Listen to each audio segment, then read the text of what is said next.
Oh dear. Well, yeah, great.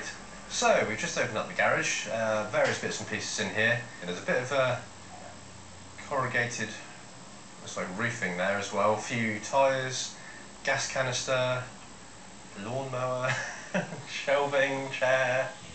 Quick quiz here. One of those items is going to mean that Joe is in for a very long day. But is it the roofing tiles, the tyres, or the gas canister? So, initial worry, as I've seen a gas canister down here, although it looks like it's sealed and doesn't look like it's damaged, so that should be fine for the time being. So, it's not the gas canister.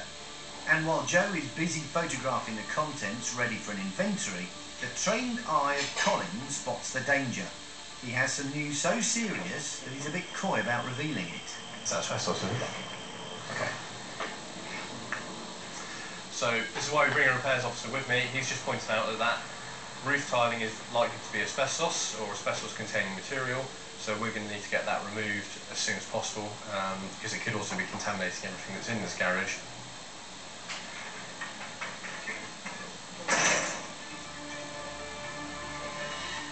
Asbestos removal isn't something either Colin or Joe can deal with. It's a job for the specialists. So a new lock goes on and the garage is sealed.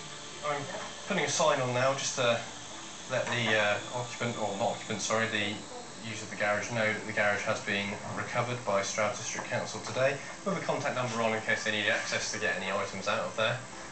Joe and Colin need to act fast. Asbestos is classified as hazardous waste and they need to get this garage made safe. With Colin left organising the contractors, Joe has the delicate task of telling the people that rented the garage it's now been repossessed, and also what they found. But why the urgency? What exactly are they dealing with? Well, 90 people a week die as a result of past exposure to asbestos. The fibres can cause a number of incurable lung diseases. Commonly used in insulation and fireproofing, the use of asbestos was only banned as recently as 1999. The number of annual asbestos-related deaths is likely to peak in 2016, more than a decade after the ban, because symptoms don't appear until years after initial exposure to the fibres.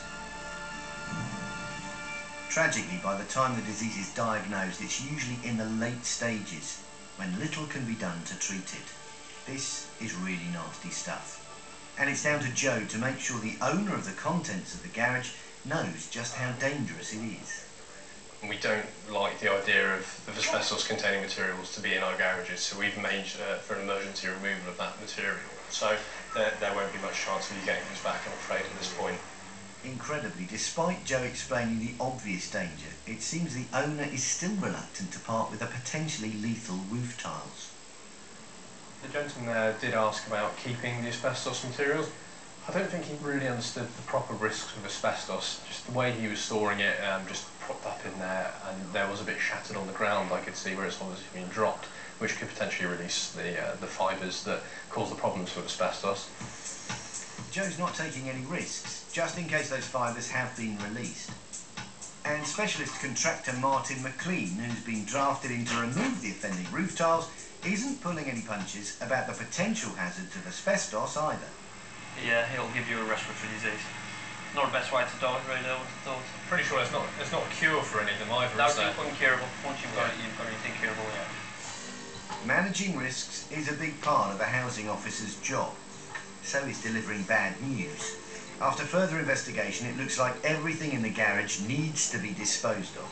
Obviously, I've got to let the person know about the contamination into their items, which not too many hours ago I've been telling them that once we've removed any asbestos-containing materials and any contaminated materials, they'd be able to get whatever they want. After a dramatic turn, what should have been a straightforward garage repossession has turned into a much longer than expected job for Joe. It's been a very successful day in that we have removed an item of hazardous material that could have potentially kept itself in the public domain, certainly without the owner knowing that it was potentially hazardous. Thanks to some swift action by Joe and repairs officer Colin, the roof tiles have been safely removed on the same day they were discovered. The garage is now being sealed until the rest of the contents can also be safely disposed of. Not a bad day's work.